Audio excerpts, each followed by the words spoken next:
एक बेटा धीरे धीरे बिगड़ता ही जा रहा था।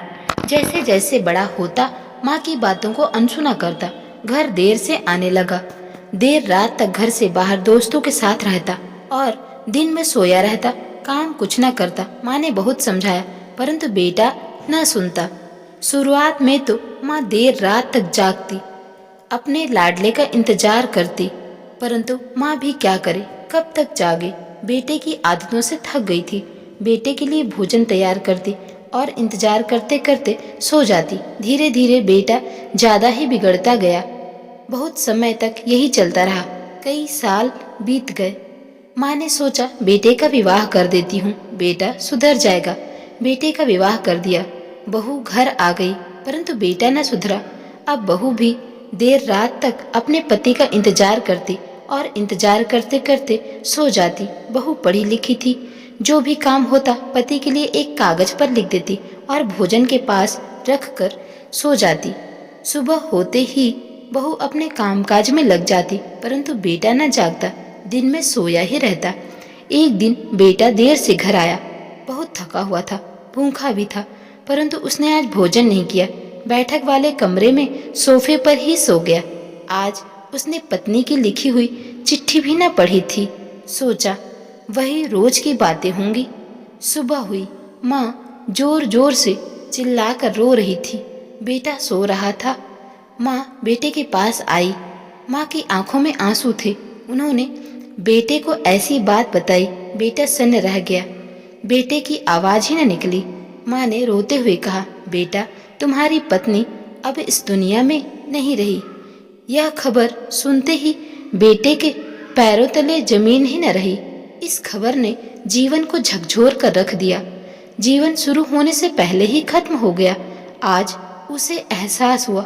एक पल के लिए लगा माँ मुझे सुधारने के लिए झूठ बोल रही है। मेरे सुधारने के लिए ही तो माँ ने मेरी शादी करवाई थी। अभी तक मैंने अपनी पत्नी से ठीक से बातें भी न की। अभी उसके साथ मेरा जीवन शुरू भी न हुआ। अभी तो उसे यह बताना है कि मैं सुधर गया हूँ। मैं रात को देरी से घर नहीं आऊँगा। ऐसे कैसे मेरी जीवन संगनी मुझे छोड़कर इस दुनिया से जा सकती है। बेटे ने माँ से कहा, आप झूठ बोल रही हो ना। माँ सच बोलो, मुझे सुधारने के लिए आपकी बहू ने आपसे ऐसा बुलवाया है ना। परंतु माँ कुछ ना बोली और लगातार रोए जा रही थी। बेटा बोला, माँ बोलो ना, जो कुछ बोल रही हो वह सच नहीं है। आज के बाद मैं जल्दी घर आऊँगा। तुम्हारी अपनी पत्नी की सारी बात मानूंगा। सच बोलो माँ, अपने बेटे को यूं परेशान न करो। माँ बोली, नहीं बेटा, यही सच है। तुम्हारी पत्नी अब इस दुनिया में नहीं रही। यह सुनकर बेटा टूट ही चुका था। दौड़कर कमरे में गया, देखा पत्नी गहरी नींद में सोई हुई थी। आवाज दी मगर कोई जवाब नहीं मिला। बोला, प्रिया चलो उठो ना, ऐसा भी कोई मजाक करता है क्या। परंतु कोई जवाब नहीं आया। उस समय बेटे की हालत बहुत नाजुक थी। जैसे तैसे पत्नी का अंतिम संस्कार किया और घर लौटा। अब वही घर उसे खाली खाली लगने लगा। वह रोने लगा। बोला, मैं अपनी पत्नी को कैसे बताऊं। मैं रोज समय पर घर लौटूंगा, काम पर जाऊंगा, किसी को परेशान नहीं करूंगा। रोते रोते अचानक ही याद आई, मेरी पत्नी ने रोज की तरह मेरे लिए भोजन कल रात को रखा होगा और भोजन के पास एक चिट्ठी छोड़ी होगी।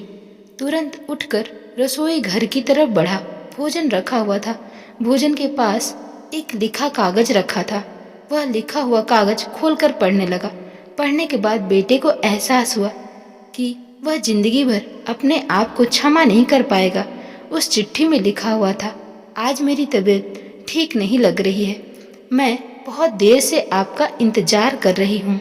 जब आप घर आ जाएं तो मुझे थोड़ा अस्पताल ले चलें।